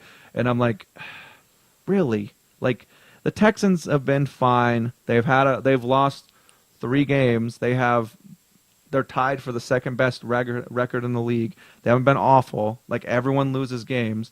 The Patriots lost to the Cardinals, who are a 5-win team. Yeah. Like, these things happen. Yeah, 5-10. Like, so I don't know. I just think that and it's that thing. NFL playoffs, anything can happen. Yeah, the it's Giants true. were severe underdogs to the Packers last year, and they came out and did it, and then they won again, and then they won the Super Bowl against Tom Brady and the Patriots. So Yeah, it'll be exciting. Yeah. But that's what I want. I want teams that have been there at least for a year or two, and who really deserve to make it. And which is why I think I'm going to switch mine to Ravens Falcons instead of the 49ers. I would like to see that. That would be a good game. yeah, I and want to that's- see something different. I just want to see something new. Like Yeah. Lions Ravens would have been an awesome Super Bowl. Yeah, it I'm would've. still sticking with it. No, I agree with you. And that's the thing is the Lions are not as bad different. as it's looked like. The Lions, I think, will be, when we go into the podcast season next year, I think, unless they completely blow up their team and mess shit up in the offseason, which I don't think they're planning on mixing stuff up a whole lot, I think they'll be the bounce-back team of next year. I think they're great. Like, How bad they are. Yeah, they are not. They're a good team. Yeah, their record is really bad, but they have been right there in all these games. I'm so surprised they're not a wild card team. It's really surprising to me because they should be. And that's the thing is, I've told you before, and I've said it on the podcast, I want to see these main guys in the playoffs. Like, I'm so glad the Bengals made it because I want to see AJ Green in the playoffs. He's one of those guys that could really do something special. Mm-hmm. The same with, I think, like Reggie Wayne. People have seen that Reggie Wayne can step up when he needs to. People can see, like, the Seahawks are a little bit different. It's like Russell Wilson. You want to see that scrambling guy, but you also want to see that defense do something in the playoffs. You want to see RG3 make a huge play like that huge run he made. You want to see all these teams. And that's the thing is, the Packers, like I was saying before, is one of the teams I wouldn't hate because I said before, I think Rodgers will have 2 more Super Bowls in the next 5 years. Like, I think 20 years from now, he's the best quarterback that's ever played the game. Like, he's done so much with no line and stuff. Like, I think, but that's the thing is, it's like I've said like a few times already. Like, the playoffs of the playoffs is going to be awesome no matter what. Like, even if the Patriots are there, I can root against them. Like, and that's even if the Broncos are there. And that's the thing is, I'm really torn because I don't know which one of those I'd like to see the least. So I don't know, but yeah, I don't know. You got anything else, Eric? No. Running on a $1:45 here. We got going on this and did not stop.